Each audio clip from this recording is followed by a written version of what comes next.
Online Nepal HD. यदि यो YouTube च्यानललाई सब्स्क्राइब गर्नुभएको छैन भने सब्स्क्राइब गरिहाल्नुहोस् है, नत्र पछि परिएला नि। प्रधानमन्त्री केपी शर्मा ओलीले गत पुसमा प्रतिनिधि सभा विघटन गरेपछि व्यवस्थापिका र कार्यपालिका बीच समन्वयमा समस्या सुरु भयो। सभामुख अग्नि प्रसाद सापकोटासँग उनको बोलचाल नै बन्द भयो। उनले संसद छलेर धमाधम अध्यादेश ल्याउन सुरु गरे। संसद अधिवेशनका लागि बैठकमा उपस्थित हुन छाडे।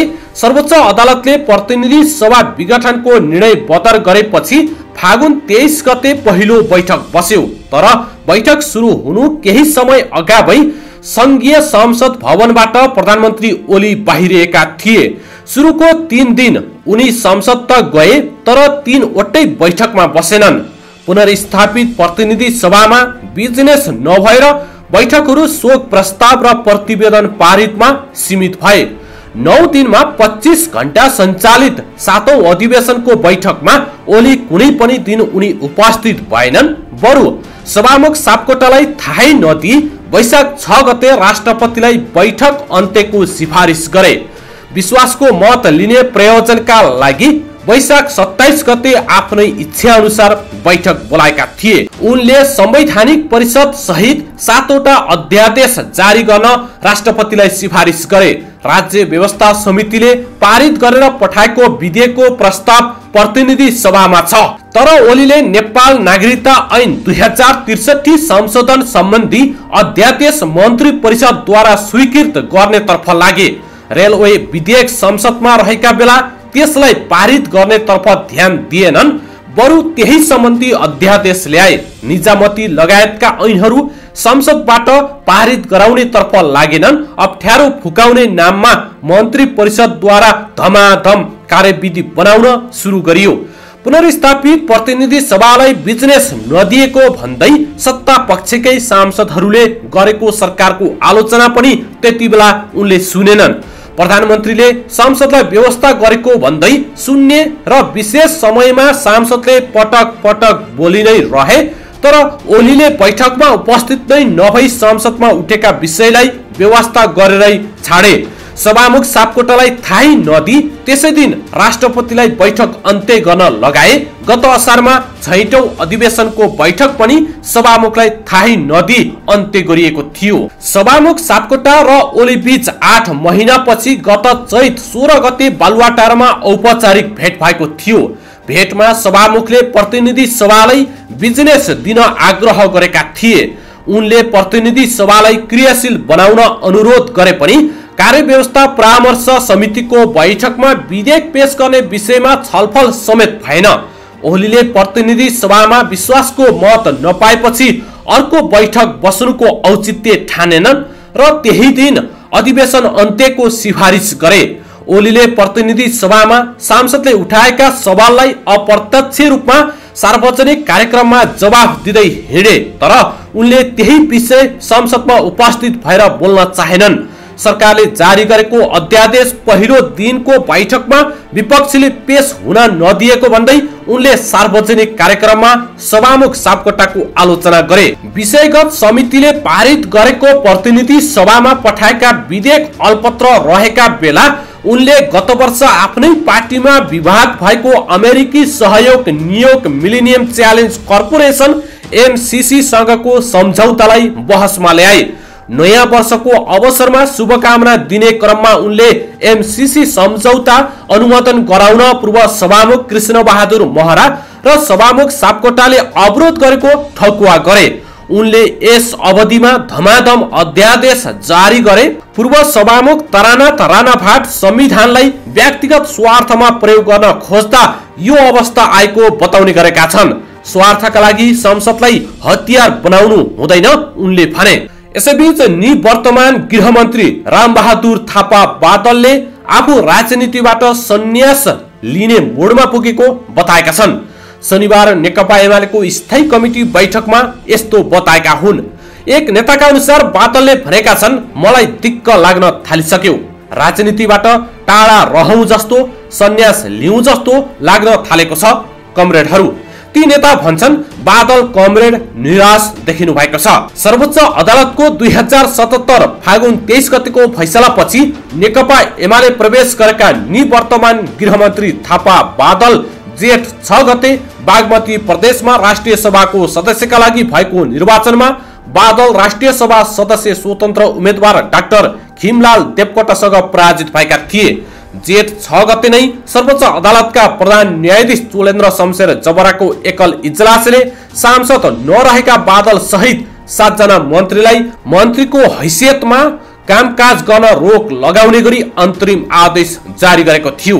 जबराको एकल इजलासले संसद सदस्य नरहेका गृहमन्त्री थापा बादल लगायत 7 जना मन्त्रीलाई मन्त्रीको हैसियतमा कुनै पनि काम कारबाही नगराउनु भनी अन्तरिम आदेश जारी गरेको हो। त्यसपछि बादल अधिकार विहीन जस्तो भएका छन्। यसकारण पनि बादल निराश देखिएको हुन सक्ने ती नेताले जानकारी दिएका छन्। यसैबीच कोभिड-19 संकट व्यवस्थापन अध्यादेश सार्वजनिक भएको छ। बिहिबार राष्ट्रपति कार्यालय शीतल निवासले उक्त अध्यादेश जारी गरेको हो। अध्यादेशमा महामारी नियन्त्रणका लागि स्वास्थ्य संकटकाल घोषणा गर्नेदेखि युनिफाइड अस्पताल सञ्चालन गर्ने सम्मका कार्ययोजना बारे उल्लेख गरिएको छ।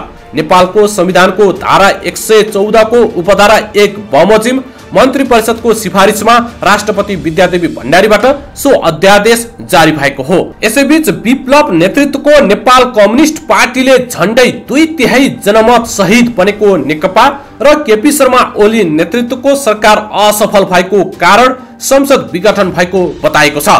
यो कुनै व्यक्ति, पार्टी र सरकारको मात्र समस्या नभइरै संसदीय व्यवस्थाकै समस्या भएको विप्लव नेकपाको ठहर रहेको छ। शनिबार महासचिव विप्लवले विज्ञप्ति जारी गर्दै वर्तमान राजनीतिक संकटको समाधान जनमत संग्रहबाट मात्रै हुन सक्ने दावी गरेका छन्। जनमत संग्रहका लागि राजनीतिक दलहरू तयार हुने भए त्यसका लागि संयुक्त सरकार बनाएर निकासका लागि आफ्नो पार्टी तयार रहेको समेत उनले बताएका छन्। राज्यको संकटलाई उचित निकास दिन संसदवादी पार्टी, नेता र सरकार असफल भएपछि यसको जिम्मा प्रत्यक्ष जनतालाई प्रदान गर्नुपर्छ। विप्लवले विज्ञप्तिमा भनेका छन्, त्यो भनेको आजको विशिष्ट स्थितिमा वैज्ञानिक समाजवाद वा दलाल पुँजीवादी रोच्ने अधिकार जनमत संग्रहद्वारा जनतालाई प्रदान गर्नुपर्छ। जनमत संग्रहका लागि राजनीतिक दलहरू तयार हुने हो भने देशका लागि हाम्रो पार्टी संयुक्त सरकार बनाएर निकासका लागि तयार रहेको स्पष्ट पार्न चाहन्छौं। विज्ञप्तिमा 2073 सालदेखि पार्टीले अहिलेको संसदीय व्यवस्था नेपाली जनताको चाहना र आवश्यकतासँग मेल नखाने भन्दै आएकोमा अहिले आएर पार्टीको निष्कर्ष सही साबित भएको उल्लेख गरिएको छ। विप्लवले संसदीय व्यवस्थाको संकटको निकास निर्विकल्प रूपले वैज्ञानिक समाजवाद मात्र हुने भन्दै आज पार्टीको मत जनमतको माग र जनतासँग जोडिएको उल्लेख गरेका छन्। सरकारको सिफारिसमा राष्ट्रपतिले संसद भङ्ग गर्दै मध्यावधि चुनावको घोषणा गरेकी छन्। यसैबीच नेकपा एमाले पार्टीका वरिष्ठ नेता झलनाथ खनाल, माधव कुमार नेपाल सहित 11 सांसदलाई स्पष्टीकरण सोधेको छ। प्रधानमन्त्रीको सरकारी निवास बालुवाटारमा शनिबार बसेको स्थायी कमिटी बैठकले पार्टी अध्यक्ष विरुद्ध हस्ताक्षर गर्ने 11 सांसदलाई स्पष्टीकरण सोध्ने निर्णय गरेको हो। एमाले अध्यक्ष केपी शर्मा ओलीलाई प्रधानमन्त्रीबाट हटाउन विपक्षीसँग मिलेर हस्ताक्षरमा संलग्न गरेको आरोपमा उनीहरूलाई स्पष्टीकरण सोधिएको एमाले प्रवक्ता प्रदीप ग्यावालीले जानकारी दिएका छन्। परराष्ट्र मन्त्री समेत रहेका प्रवक्ता ग्यावालीका अनुसार माधव कुमार नेपाल, झलनाथ खनाल, भीम बहादुर रावल, कल्याणी खड्का, रामकुमारी झाँक्री, सरल यादव, मुकुन्द नेपाल, पुष्पा कुमारी कौड, कलिला खान, नीरा देवी जैरू र लक्ष्मी कुमारी चौधरीसँग स्पष्टीकरण सोध्ने निर्णय गरेको हो। ग्यावालीका अनुसार स्पष्टीकरणको जवाफका आधारमा पार्टीले थप निर्णय गर्नेछ। जवाफ यही जेठ 10 गते भित्र पेश गर्न भनिएको छ। कम्युनिस्ट पार्टीलाई कमजोर बनाउन र आफ्नो सरकार गिराउन विपक्षीसँग गरिएको साँठगाँठबारे गम्भीरतापूर्वक छलफल भएको समेत ग्यावालीले बताएका छन्। शुक्रबार नेपाली कांग्रेसका सभापति शेरबहादुर देउवालाई प्रधानमन्त्रीमा सिफारिस गर्न एमाले नेपाल पक्षका 26 सांसदले हस्ताक्षर गरेका थिए, जसमध्ये केही सांसदले हस्ताक्षर दुरुपयोग भएको बताएका थिए। हस्ताक्षर दुरुपयोग गरेको भनेर आरोप लगाउने सांसदसँग भने स्पष्टीकरण मागिएको छैन। बैठकले कोरोना भाइरस विरुद्धको लडाईँमा ध्यान केन्द्रित गर्ने निर्णय समेत गरेको छ। यसअघि अध्यक्ष ओलीले पार्टीका नेता नेपाल रावलसँगै घनश्याम भुसाल र सुरेन्द्र प्रसाद पाण्डेलाई कारबाही गरेको थियो। नेतामाथिको कारबाही फुकुवा गर्दै पार्टी एकताका लागि कार्यदल बनाएर पार्टी अगाडि बढेको एमाले फेरि प्रतिनिधि सभा विघटन गर्ने प्रधानमन्त्रीको निर्णयले विघटनको सङ्घारमा पुगेको छ।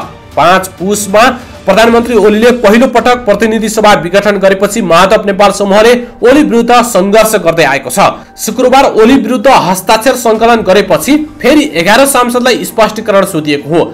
वरिष्ठ नेता नेपाल समूहले प्रतिनिधि सभा विघटन विरुद्ध प्रमुख प्रतिपक्षी दल नेपाली कांग्रेस, माओवादी केन्द्र, जनता समाजवादी पार्टी जसपा उपेन्द्र यादवसँग मिलेर संघर्ष गर्ने निर्णय गरिसकेका छन्। आफ्नै दलले आफू विरुद्ध हस्ताक्षर गरेपछि प्रतिनिधि सभाको दोस्रो पटक विघटन गर्न बाध्य भएको ओलीको भनाइरहेको छ। पटक पटक प्रतिनिधि सभा विघटन हुँदा चौतर्फी आलोचना भएपछि यसको दोष प्रतिपक्षी दल र नेपाल समूहलाई लगाउँदै आएका छन्। यसैबीच बालुवाटारमा शनिबार आयोजित एक कार्यक्रममा प्रधानमन्त्री केपी शर्मा ओलीले कांग्रेस सभापति शेरबहादुर देउवाको विज्ञप्तिबारे टिप्पणी गर्दै भनेका छन्, सम्मानित पदमा पुगेका जनताका छोराछोरीलाई सम्मान गर्नुहुन्न भन्ने हामीलाई परेको छ। अरु त अरु कांग्रेस सभापतिले त्यसो गर्नु भएको छ। उहाँले निकालेको विज्ञप्तिमा राष्ट्रपतिले यसो गरिन् भनेर लेख्या छ। यसबाट थाहा हुन्छ गणतन्त्रलाई खुइल्याउने षड्यन्त्र कहाँसम्म पुगेको रहेछ।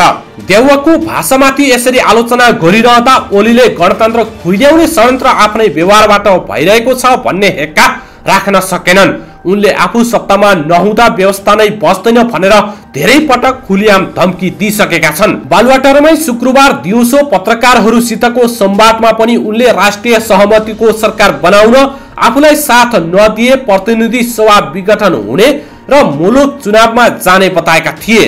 व्यवस्था र आफूलाई पर्याय ठान्ने ओलीका यस्ता अभिव्यक्ति पोहोर वैशाख यता लगातार आइरहेका छन्। गत वर्ष वैशाखमा आफ्नो राजीनामा मागेका तत्कालीन नेकपाका अध्यक्ष पुष्पकमल दाहालसित प्रधानमन्त्री ओलीले आफू बसेको कुर्सी देखाउँदै भनेका थिए, म रहिन भने यो कुर्सी पनि भाँचिदिन्छु। त्यतिखेरै उनी प्रतिनिधि सभा विघटनका लागि आफूले कागजात नै तयार पारेको बताउने गरेका थिए। तर संविधानमै व्यवस्था नभएको काम ओलीले कसरी गर्लान् भन्ने नलागेकाले यसलाई उनले गम्भीरतापूर्वक लिएनन्। ओलीले गत पुस 5 गते प्रतिनिधि सभा विघटन गरी छाडे। विघटनको 66 दिनपछि सर्वोच्च अदालतको फैसलाबाट प्रतिनिधि सभा बिउतियो तर जीवन्त हुन सकेन। त्यतिखेर प्राध्यापक पीताम्बर शर्माले ओलीको अहंकारमा अल्प विराम लागेको भए पनि पूर्ण विराम लागि नसकेकाले उनले थप तहस नहस पार्न सक्ने टिप्पणी गरेका थिए। नभन्दै ओलीले नैतिकता सम्झेर राजीनामा दिएनन्। अरू दलहरूले उनी विरुद्ध अविश्वासको प्रस्ताव ल्याउन सकेनन्। ओली बिस्तारै बलियो बन्दै गए, प्रतिपक्षहरू कमजोर बन्दै गए। कतिसम्म भने असंवैधानिक रूपमा प्रतिनिधि सभा विघटन गर्ने ओलीको कदमप्रति पछिल्लो समय टीका टिप्पणी पनि हुन छाडेको थियो। उनकै पार्टीको माधव नेपाल खेमा पुरानो कर्मलाई भुलेर 2075 जेठ 2 को अवस्थामा फर्किए ओलीलाई लगाइएको प्रतिगमनकारीको आक्षेप नै फिर्ता लिने मनस्थितिमा पुगेका थिए।